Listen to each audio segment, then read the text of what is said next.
J'accuse. 2 of the 4 suspects who jacked some jewels from the Louvre are behind bars.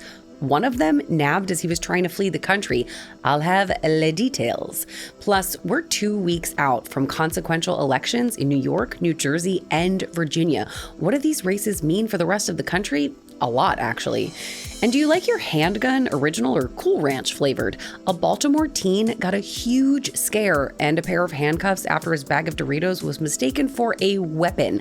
I'll tell you the crazy and concerning reason. Those stories and more today, Monday, October 27th. I'm Caitlin Becker, and this is the New York Postcast. Les arrests have been made in France. 2 men in their 30s were nabbed in connection to the brazen theft of $100 million worth of crown jewels from the Louvre. Neither of the alleged bandits have been identified by police yet, but authorities did say that they were both from a rough neighborhood north of Paris. The first arrest occurred as one of the perps attempted to flee the country for Algeria. The second arrest happened shortly after in Paris. Now, I'm sure you remember there were 1, 2, 3, 4, that's 1, 2, 3, 4 people involved in the dramatic caper. The other 2 are still on the lam. A Parisian newspaper reported that the alleged thieves are known by police for past robberies and that authorities believe the heist was carried out on commission. Bummer for the museum and, well, history, none of the jewels have been recovered so far.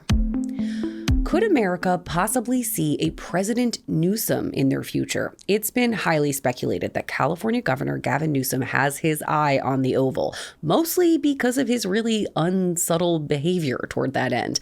And now the leader of the Golden State has finally weighed in more overtly on his presidential aspirations. Several well-telegraphed moves have made it pretty clear to anybody who watches politics that Newsom is interested at landing on the ticket as the Democratic nominee in the next election. Here he is on CBS Sunday Morning. I'm looking forward to who presents themselves in 2028 and who meets that moment. And that's the question for the American people. Is it fair to say after the 2026 midterms, you're going to give it serious thought? Yeah, I'd be lying otherwise. I'd just be lying. And I can't do that. He stops just short there of making any sort of official announcement. But as they say, actions speak louder than words. Newsom launched a podcast earlier this year where he initially sparred with conservatives on a host of issues. The assumption has been that he's going to throw his hat in the ring for the top job, and that was a bit like, debate training. He's since pivoted to more friendly guests, but has started traveling to key states, ones that matter early on in a national election like South Carolina. President Trump traveled to Malaysia over the weekend, his first stop in a 3-nation week-long trip to Asia.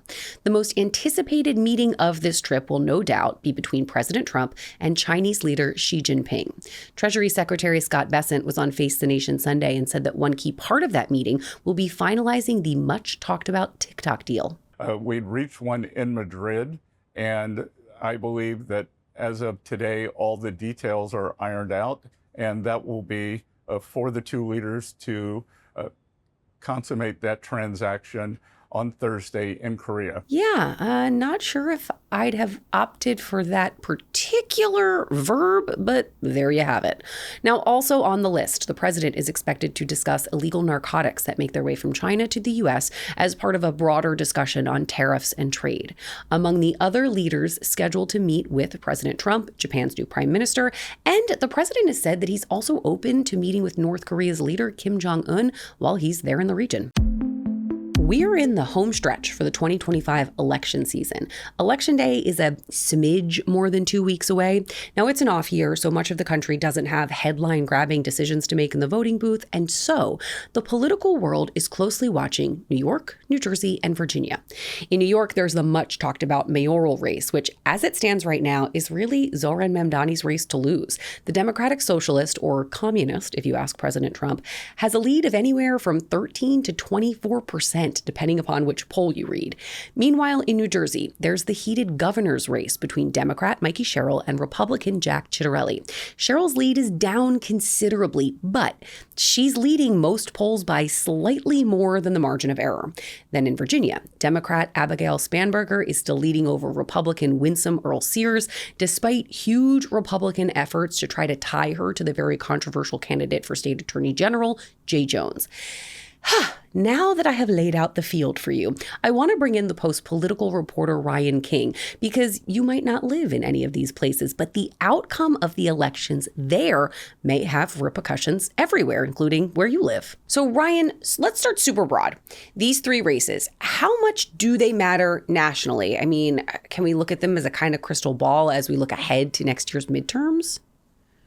Yeah, they could be pretty helpful with that. They could be a bit of a vibe check on the country's mood going into the midterms and can kind of be a harbinger of what's to come. That was, the case in the last big off-year election cycle in 2021, where you saw Republicans do really well in Virginia and do pretty well in New Jersey despite losing. They had a stronger showing than expected. And then they went on to win the House in the midterm elections. So it can be a bit of a barometer of where the country's at.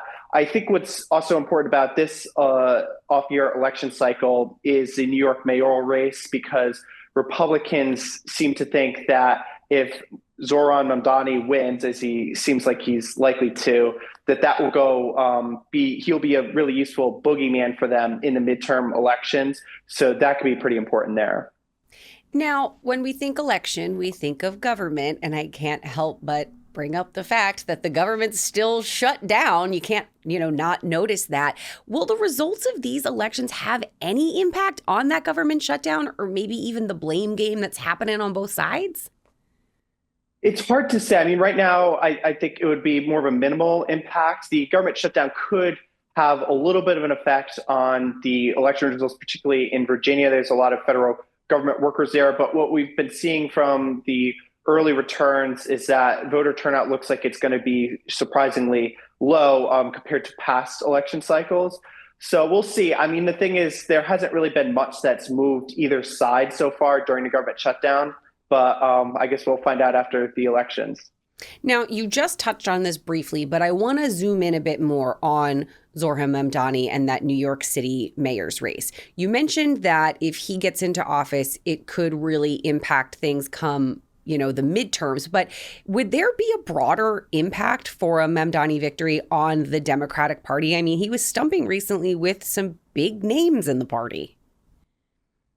Potentially, yeah. I mean, it comes in the context of the broader fight between kind of the more mainstream Democrats and the far left, kind of hardcore progressive Democrats. But we'll see. I mean, there's also, the Cuomo factor here, where he was kind of an unpopular governor by the end of his tenure, and he's been plagued by scandals. So the mayoral race could be the results in part of his unpopularity in New York. But Republicans clearly intend to use Mamdani as a boogeyman if he wins. They've already, the NRCC has already cut ads kind of tying him to Hakeem Jeffries, who endorsed him last week. And it seems like Republicans are going to be really eager to put Democrats on the spot with some of the things that Mamdani does after he wins, and if he were to win and become mayor. So Republicans certainly think that this will go well for them. I've talked to some Democrats that have argued that this isn't as much about the progressive versus mainstream fight. They think that it's more about the fighter versus go along to get along type of Democrats. And they think that that's kind of more what this is about. But we'll see. Certainly Republicans think that this will give them good ammunition. Well, yeah, I mean, he was with Bernie Sanders feeling the burn there, and AOC, Alexandria Ocasio-Cortez. So they are definitely two people in the party broadly that are in line with that more democratic socialism that Zohran Mamdani really stands for. So there is a question of, will we be seeing more candidates like that nationally if the largest, most populous city in the country is run by that very type of politician? Yeah, I mean, there's certainly been a big push among progressive groups to get more people like Mamdani or like AOC or Bernie Sanders to run. We've been seeing that in some of the primaries that are just kind of slowly getting underway for the midterm cycle. And even, in some of the Senate races, too, where we've seen people like in Maine, Graham Plattner, who's kind of getting a lot of that populist energy. So certainly progressives are looking at this and seeing it as vindication and maybe a sign that they can carry this forward in future election cycles. Sure. if he is, in fact, voted into office. I mean, we're talking about all of this as if it is an eventuality, and it very well may be. Early voting started here in New York over the weekend. Do we have any data so far? I mean, what do we know? Is it still Mamdani's race to lose? Yeah, so the early voting data doesn't really give us strong indications of whether he's going to win or not. It's really kind of hard to glean off that. The big thing that we've been seeing from the early voting data is that voter turnout has surged pretty dramatically. It seems to be up about 5 times from where it was in 2021 during the mayoral race back then. So certainly voters in New York City are really engaged. But the big thing that seems to be going well for Mamdani is the polling. I was looking at the RCP aggregate. He's up by like over 17 points. So polls are usually off. They're not usually off that much. That would be really wild if they were that inaccurate, almost a double-digit lead. So certainly it seems like his race to lose, but we'll see. Maybe we'll be surprised.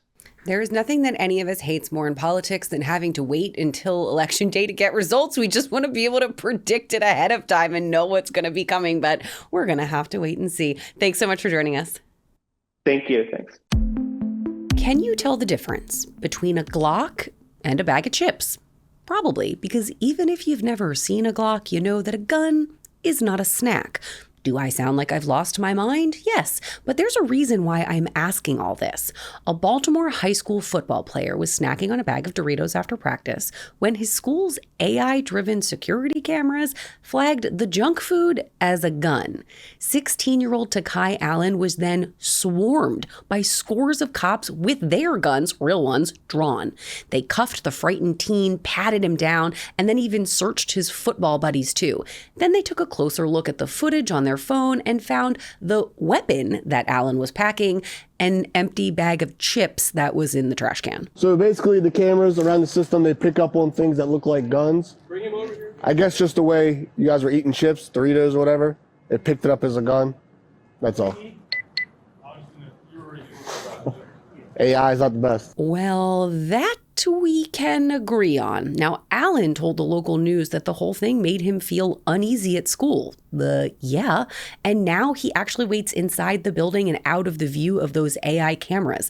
And despite Chipgate, the district's superintendent stood by the tech saying, quote, "In this case, the program did what it was supposed to do." Did it? Did it, though? And finally today, new details revealed about a Hollywood love triangle. Maybe that's too generous an interpretation. Stranger Things star David Harbour and his estranged wife, singer Lily Allen, had an open marriage. On Friday, the Grammy nominee released her new album, West End Girl, that included a ton of lyrics about that, let's call it, unique arrangement, and what listeners believe to be a ton of tea spilling about how Harbour, who she calls a sex addict, broke the rules. Here's one line. "Be discreet and don't be blatant. There had to be payment. It had to be with strangers." Okay, then another. "Why won't you tell me what her name is? This is outrageous. What, is she famous?" Well, it didn't take long for the world to find out that she wasn't famous, that is. A woman named Natalie, who is a costume designer that Harbour met during the filming of a movie, was revealed to be the not famous woman in question there in that lyric. Now, Natalie told the Daily Mail, quote, "I have a family and things to protect. I have a 2.5-year-old daughter, and I understand this is going on. It's a little bit scary for me." Well, yeah, that's kind of rough. Becky with the good hair over there probably didn't know what she was getting herself into. She's living in the upside down now, though. Sorry about it, Natalie. Anywho, happy Monday, my friends. Don't forget, like and follow the New York Postcast wherever you get your podcasts, and on YouTube. Do me that favor, and I will be here for you tomorrow.